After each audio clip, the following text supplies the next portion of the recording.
If you've never done a grade 1 scramble, this short video is of a walk and a scramble up the Llech Ddu Ridge in the Snowdonia National Park. It's a quiet area. You won't see very many people starting from Bethesda. Very limited parking, so get there early. Case of following a path up steep ground, steep grassy ground at that. If it was icy or wet or very windy, I think a more cautious approach would be needed, and maybe a little bit more experience of easy ground.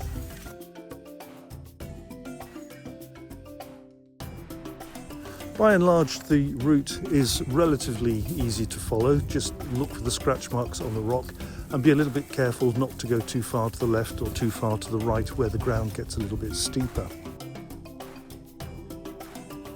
One confirmation that you're on the right route is to look for the Christmas tree shaped rock.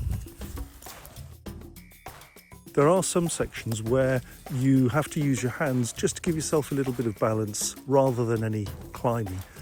It's the route itself, the ridge itself never really becomes very steep. It's grass.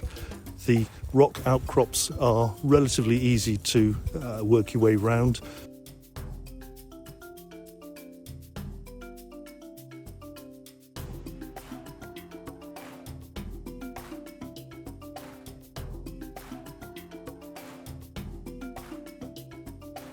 To the top of the ridge, you'll see fantastic views across the national park and across to Anglesey.